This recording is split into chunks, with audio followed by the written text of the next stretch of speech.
जय हिंद दोस्तों, मैं हूं प्रभात। पीसीएस शिक्षा के मंच पे आप तमाम अभ्यर्थियों का हार्दिक अभिनंदन है। और आज चर्चा के मुख्य बिंदु में है दृष्टि निरंतर मैगजीन का ये लेक्चर नंबर 4। इससे पहले हमने दृष्टि निरंतर मैगजीन, जिसका ये पहला अंक रिलीज किया गया है समसामयिकी घटना चक्र के द्वारा, काफ़ी अत्यंत ही महत्वपूर्ण ये मैगजीन माना जाता है परीक्षा के दृष्टिकोण से। इससे संबंधित मैंने 3 लेक्चर को ऑलरेडी कवर कर लिया है, जिसके अंतर्गत हमने नेशनल न्यूज को देखा हुआ है। तो नेशनल न्यूज में भी हम लोगों ने वन लाइनर को भी देखा है और इन डेप्थ जो कुछ न्यूज़ थे उसको हम लोगों ने देख लिया है। तो यदि आपने वो नहीं देखा है तो निश्चित रूप से जाकर प्लेलिस्ट में आप देख लेंगे। आज चर्चा करेंगे हम लोग सबसे पहले इंटरनेशनल न्यूज का। और इंटरनेशनल न्यूज में भी ये पहला वाला जो फेज है, यहाँ आपको मोस्टली वन लाइनर फैक्ट के बारे में हम लोग चर्चा करेंगे। इसके बाद का जो अगला वाला अंक होगा वहाँ हम लोग इन डेप्थ लेकर आएंगे, जो आपके मुख्य रूप से पीटी के साथ साथ मेंस के लिए भी अत्यंत ही अनिवार्य हो। तो आइए तेजी से हम लोग अपने इस अंतर्राष्ट्रीय घटनाक्रम वाले सीरीज को जल्दी से समाप्त करते हैं और आप अच्छे से यहाँ से बहुत कम समय में आप रिवीजन भी कर पाएंगे। तो आइए प्रारंभ करते हैं अपने इस लेक्चर को। आइए सबसे पहले चलते हैं हम लोग पहले न्यूज की तरफ। तो यहाँ चर्चा किया जा रहा है कि ब्रह्मपुत्र नदी पे बने हुए बांध को लेकर, ये काफ़ी चर्चे में था। यहाँ पे चीन के द्वारा जो है भारत के पैरेलल में जो बांध जो है वो जो बेसिकली नॉर्थ ईस्ट से एंट्री करती है ब्रह्मपुत्र, जिसे हम लोग यारलुंग जामगो नदी के नाम से भी जानते हैं, जो बेसिकली तिब्बत के पैरेलल होकर भारत में एंट्री करती है। तो चीन ने भारतीय सीमा के निकट किस नदी पर विश्व का सबसे बड़ा जल विद्युत बांध बनाने की मंजूरी दे दी है? तो ये दिसंबर 2024 का ही ये न्यूज है। और यहाँ पे जो ये नदी है, इस नदी को यारलुंग जांगबो नदी के नाम से जानते हैं।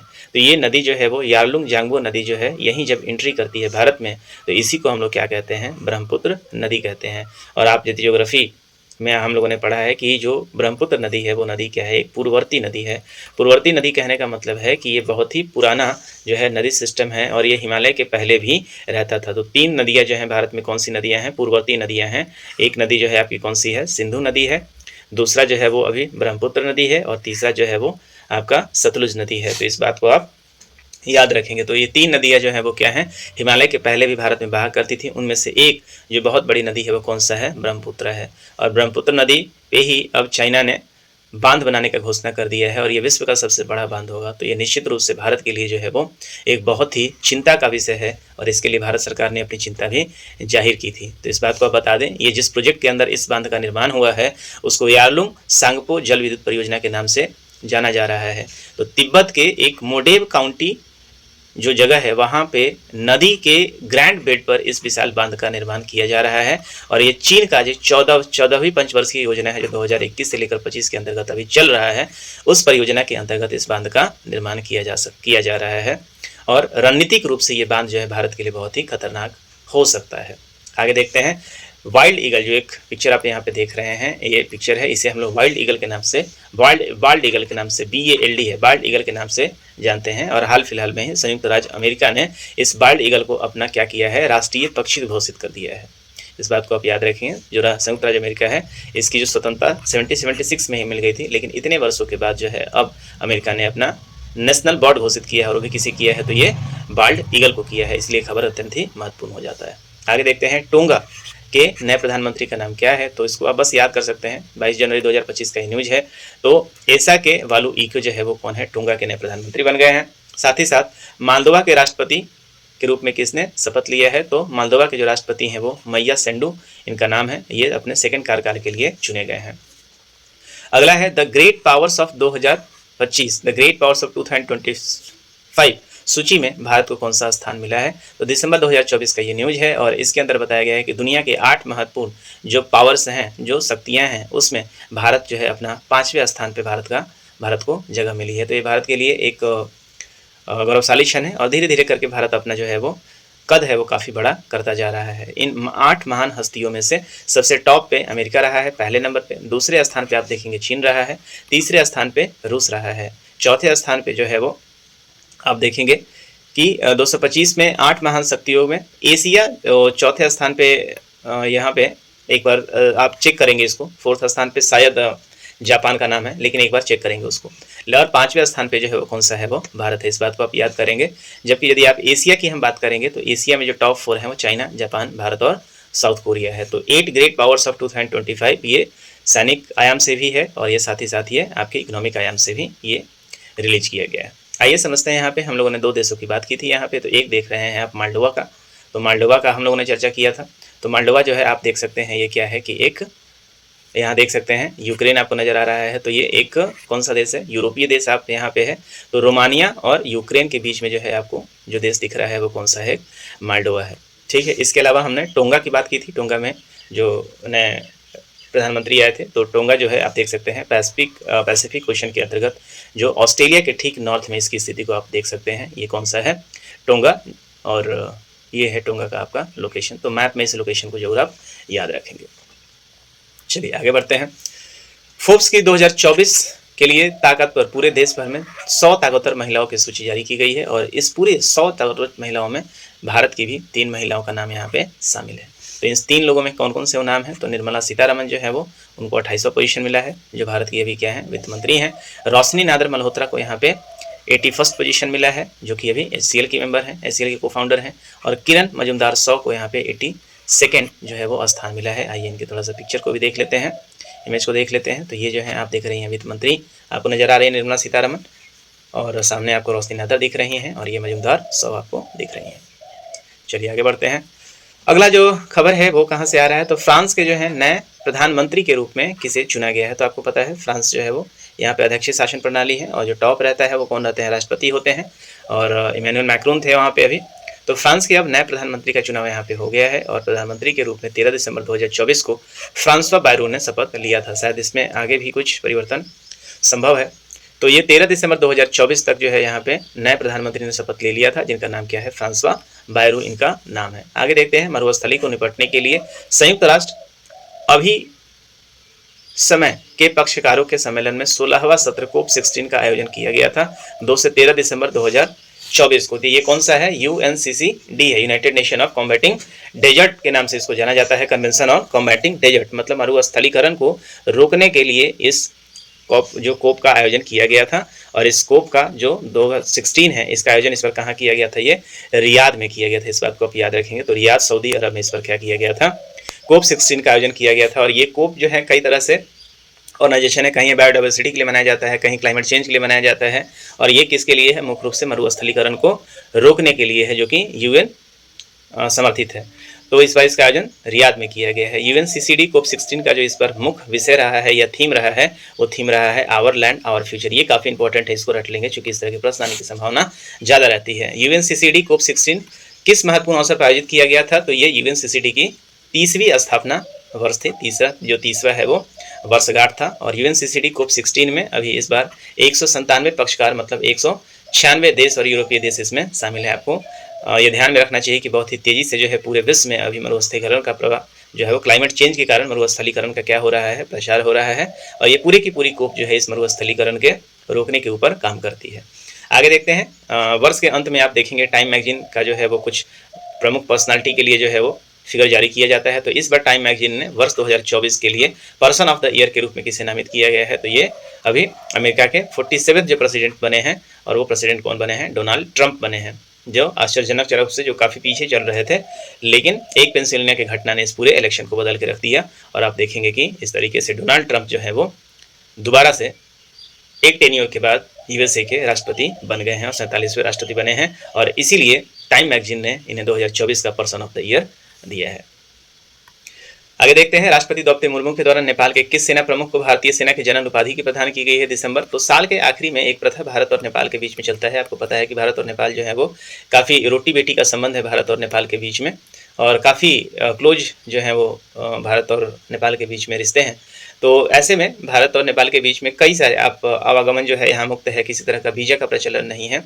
और नेपाल के साथ जो है वो कई सारे के हमारे क्या है रिचुअल्स जो है एक्सचेंज किया जाता है। उसमें से एक रिचुअल जो है वो मानद उपाधि के, जनरल की मानद उपाधि की है। तो भारत के जो चीफ होते हैं, सेना के चीफ होते हैं, उनको नेपाल के द्वारा जनरल उपाधि दी जाती है, और नेपाल के द्वारा, और जो भारत के द्वारा है वो नेपाल के सेनाध्यक्ष को जनरल मानद उपाधि दी जाती है। तो ये एक एक्सचेंज चलता है और जनरली वर्ष के अंतिम में होता है। तो इससे पहले ऑलरेडी भारत के सेना प्रमुख भूपेन्द्र द्विवेदी को ये ऑलरेडी सम्मान दिया जा चुका था। तो अब जो है वो नेपाल के जो सेना प्रमुख है उनको हमारे राष्ट्रपति के द्वारा, जो कि सेना की कमांडर होती हैं, उनके द्वारा जो जनरल अशोक राज सिगडेल हैं, उनको दिसंबर 2024 में मानद उपाधि दी गई है। आगे देखते हैं किस देश के विद्रोहियों ने उसकी राजधानी पर कब्जा कर लिया है, तो सीरिया एक बार फिर से जल रहा है और सीरिया की राजधानी पर वहाँ के विद्रोहियों ने फिर से कब्जा कर लिया है। और आपको याद रखना चाहिए सीरिया के जो राष्ट्रपति थे बशर अल असद, इनका शासन 13 वर्षों तक गृह युद्ध तक चला था और उसके बाद ये समाप्त हुआ है और तब से आप देख रहे हैं कि यहाँ पे जो सिविल वॉर है वो चल ही रहा है। यूके के किस समझौते में शामिल होने की घोषणा की है, तो हाल फिलहाल में ही प्रसिद्ध जो समझौता है अमेरिका बहरीन व्यापक सुरक्षा है, ये सुरक्षा संबंधित समझौता है जिसको एकीकरण और समृद्धि समझौता CSIPA कहते हैं।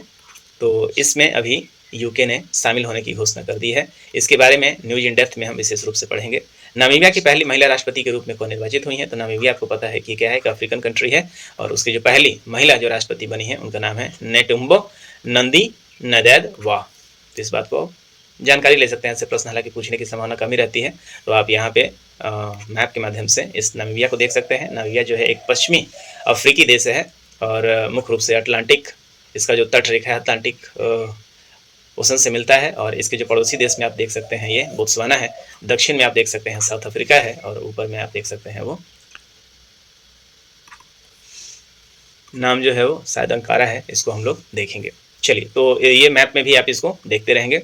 आगे देखते हैं फेंगल चक्रवात का नाम किस देश ने प्रस्तावित किया है, तो फेंगल जो चक्रवात है वो अभी एक चक्रवात आया है जिसका नाम किसने प्रस्तावित किया है, तो ये सऊदी अरब ने प्रस्तावित किया है। प्रथम Times Higher Education interdisciplinary science ranking 2025 में भारतीय संस्थानों में किस संस्थान में चौथा स्थान प्राप्त किया है, तो KIIT है, ये कलिंगा यूनिवर्सिटी है जो कि मुख्य रूप से उड़ीसा में स्थापित है। इसे प्रथम टाइम हायर एजुकेशन के द्वारा चौथे नंबर पे रखा गया है। KITT यूनिवर्सिटी विश्व में क्या रैंकिंग है, तो वर्ल्ड लेवल पे इसकी रैंकिंग 92 है और भारत के संदर्भ में सिर्फ 3 जो है वो कौन कौन रहा है यहाँ पे, तो अन्ना विश्वविद्यालय रहा है, यहाँ पे VIT विश्वविद्यालय है और SRM इंस्टीट्यूट रहा है। तो जानकारी के लिए आप रख सकते हैं, हालांकि ऐसे प्रश्न के पूछने की संभावना बहुत ही कम रहती है। आगे देखते हैं global nature conservation index NCI 2024 में भारत को कौन सा रैंकिंग मिला है, बहुत इंपॉर्टेंट है और ये रैंकिंग भारत के लिए दुखदायी साबित हो सकता है। ये अच्छा नज़र नहीं आ रहा है, ग्लोबल नेचर कंजर्वेशन इंडेक्स में भारत नीचे से चौथे स्थान पे है, तो ये भारत के लिए जो है अच्छी खबर नहीं है। ये इस बात को इंडिकेट करता है कि हम कंजर्वेशन के लिए बहुत ज़्यादा काम कर नहीं रहे हैं, इनफैक्ट कर ही नहीं रहे हैं। हालांकि ये रैंक अपने आप में अतिशक्ति है, चूँकि भारत इसके संदर्भ में बहुत सारा काम कर रहा है, जैसे ISA का भारत जो है वो आज लीडर है। इसके अलावा भी वेटलैंड पे काम हो रहा है, तो बहुत सारी चीज़ें हैं। तो ये जो रैंकिंग है ये बहुत सारी चीज़ों को बयां नहीं कर रहा है।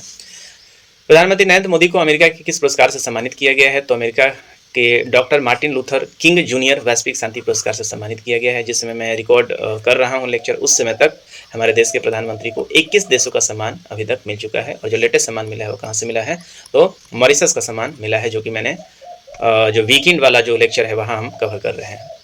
किन संगठन के सहयोग से ये पुरस्कार दिया गया है, तो वाशिंगटन एडवेंटिस्ट यूनिवर्सिटी और AIM के द्वारा, that is association of Indian American minorities के माध्यम से प्रधानमंत्री को यह सम्मान दिया गया है। तो NCI क्या है, इसके पहले हमने जो देखा था कि एक NCI ने जो नेचर कंजर्वेशन को लेकर एक इंडेक्स जारी किया था जहां भारत की रैंकिंग जो है वो क्या दी गई थी, 176 दी गई है, उसके बारे में थोड़ी सी जानकारी है। तो वैश्विक प्रकृति संरक्षण सूचकांक जिसको हम लोग NCI के नाम से जानते हैं, ये क्या होता है, तो ये सूचकांक वेन गुरियन विश्वविद्यालय के द्वारा जिसको बनाया गया है। तो ये 2024 में जो रैंकिंग भारत की आई है वहाँ पे टॉप पे रहा है लग्जमबर्ग 2024 में, और NCI 70.8 स्कोर इसको मिला है। सेकेंड नंबर पे एस्टोनिया, थर्ड पे है डेनमार्क, फोर्थ पे है फिनलैंड और भारत की जो सबसे निम्नतम रैंकिंग रही है 176 रही है। उसका कारण यहाँ पे बताया गया है कि जैव विविधता पर बढ़ता खतरा, मतलब अतिक्रमण हो रहा है, जैसे पश्चिमी घाट आप देख सकते हैं, हिमालय को आप देख सकते हैं, अपर्याप्त भूमि प्रबंधन प्रथाएं हैं, अत्यधिक कीटनाशकों का प्रयोग है, एग्रीकल्चर ज़्यादा होता है, कीटनाशक का ज़्यादा प्रयोग किया जा रहा है, बढ़ता मृदा प्रदूषण और खराब समुद्री संरक्षण। तो ये जो है इसके कारण भारत में NCI की जो है वो स्थिति जो है वो दयनीय आपको नजर आ रही है। आगे देखते हैं किसने state of the world children 2024 की रिपोर्ट प्रस्तुत की है। तो ये जो चिल्ड्रंस वाला है विश्व स्तर पे यूनिसेफ ऐसे रिपोर्टों को लेकर आती है, जिसे हम लोग यूनाइटेड नेशंस चिल्ड्रंस फंड के नाम से जानते हैं। यूनिसेफ का जो फुल फॉर्म है वो क्या है, यूनाइटेड नेशन चिल्ड्रंस फंड इसको कहते हैं। और ये जो है 11 दिसंबर 1946 से ये एक्टिव है। लीगल स्टेटस आप देख रहे हैं, अभी 78 देश इसके मेंबर्स हैं और जो बाल संरक्षण के लिए काफ़ी ज़्यादा पूरे विश्व में ये काम करता है। हेडक्वार्टर इसका न्यूयॉर्क में है, इस बात को आप याद रखेंगे। तो इनके द्वारा एक state of the world children 2024 की रिपोर्ट जारी की गई है। इस रिपोर्ट में बताया गया है कि 2050 तक विश्व में 18 वर्ष से कम आयु के बच्चों की संख्या 2.3 बिलियन हो जाएगी और जो इनमें से 1/3 से अधिक जनसंख्या किस देश में होगी, भारत, चीन, नाइजीरिया और पाकिस्तान होगा। 18 से कम वर्ष के बच्चे, तो ये एक तरीके से भारत के लिए जो क्या हो सकता है, अपॉर्चुनिटी भी हो सकता है, इन्हें स्किल किया जा सकता है और भारत अपने डेमोग्राफिक जो है फ़ायदों को उठा सकता है। चीन यहाँ पे दूसरे नंबर पे नज़र आ रहा है। दुनिया में जनसंख्या के हिसाब से भारत नंबर 1 पे है, जबकि चीन अब दूसरे नंबर पे चला गया है। भारत में वर्ष 2050 तक बच्चों की अनुमानित संख्या कितनी हो सकती है? तो ये 350 मिलियन जो है, इतनी संख्या आपके लिए बताई गई है। आगे देखते हैं मेट्स योजना का संबंध किससे है? तो बहुत ही इंपॉर्टेंट है। ये मेट्स योजना जो है वो कहाँ शुरू किया गया है? ये तो ऑस्ट्रेलिया के द्वारा शुरू किया गया है और भारतीय इसके लिए भारतीय स्टूडेंट्स के लिए शुरू किया गया है, उनको स्किल देने के लिए शुरू किया गया है। तो ये काफ़ी इंपॉर्टेंट है और इस तरह के जो एग्जामिनेशन में ऐसे प्रश्न बनने की संभावना प्रबल है। तो ऑस्ट्रेलिया की ये नई योजना जो है वो भारत के युवाओं के लिए अवसर प्रदान करती है। और ये किस क्षेत्र में भारतीय युवाओं को स्किल करेगी? तो नवीकरणीय ऊर्जा है, खनन है, अभियांत्रिकी है और सूचना और संचार प्रौद्योगिकी है, एआई है। मेट्स को एज ए फुल फॉर्म क्या कहा जाता है? Mobility arrangement for talented early professional scheme. इस बात को आप याद रखेंगे। आगे देखते हैं फिलीपींस के किस तूफान ने हाल ही में खतरे में स्थिति उत्पन्न हुई है? तो फिलीपींस जो तूफान आया था उसका नाम क्या था? मैन ई। काफ़ी बड़ी संख्या में यहाँ लोगों को डिस्प्लेस करना पड़ा है। तो विश्व बौद्धिक संपदा जिसको WPA के नाम से जानते हैं, वर्ष 2024 में किस रिपोर्ट को इन्होंने प्रकाशित किया है? तो ये रिपोर्ट है world intellectual property index WIPI।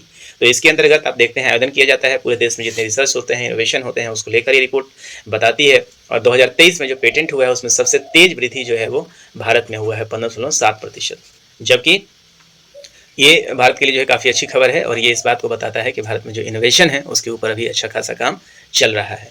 2024 में ग्लोबल पावर सिटी इंडेक्स 2024 में विश्व के सबसे उच्च रैंकिंग किसने हासिल की है? तो ग्लोबल पावर सिटी मतलब पूरे विश्व स्तर पे सबसे जो अच्छे लेवल पे सिटीज हैं उनको लेकर एक इंडेक्स आता है और यहाँ सबसे टॉप रैंकिंग एक बार फिर से किसको मिला है? लंदन को मिला है। भारत से सिर्फ यहाँ पे क्या है, एक ही शहर जो है वो है और उसका स्थान जो है वो मुंबई का है, जिसे 48वां स्थान मिला है। चलिए आगे देखते हैं। तो ये जो है हमारे लिए इंटरनेशनल न्यूज़ में इतना ही खबर है और ये जो है वो वन लाइनर फैक्ट थे। इसके बाद इंटरनेशनल क्षेत्र में मैं आपके लिए न्यूज़ इन डेप्थ लेकर आऊँगा, जहाँ इसके लिए और भी न्यूज़ को कवर करेंगे। तो दृष्टि निरंतर सीरीज में आज के लिए हम इतना ही रखते हैं और आपसे मिलेंगे हम अगले इन डेप्थ वाले सीरीज में, जहाँ हम लोग इंटरनेशनल न्यूज़ को कवर कर रहे हैं। यदि इससे पहले कि आपने सीरीज को नहीं देखा है तो बहुत आसानी से आप यहाँ पे प्लेलिस्ट में देख सकते हैं और पूरी तरीके से बहुत कम समय में आप अपने करंट अफेयर्स का रिवीजन कर सकते हैं। और यहाँ ऑथेंटिकेटेड मैगजीन के बारे में हम लोग विश्लेषण कर रहे हैं, दृष्टि निरंतर का विश्लेषण कर रहे हैं। इसके साथ ही आपको बहुत जल्द प्रतियोगिता दर्पण का मार्च एडिशन का भी विश्लेषण आपको देखने को मिल जाएगा। तो उम्मीद करते हैं कि आपको ये सीरीज अच्छा लग रहा होगा और यदि अच्छा लग रहा है तो सब्सक्राइब भी कर ही लीजिए। तो आज के लिए इतना ही, मिलेंगे आपसे अगले सीरीज में, तब तक के लिए जय हिंद।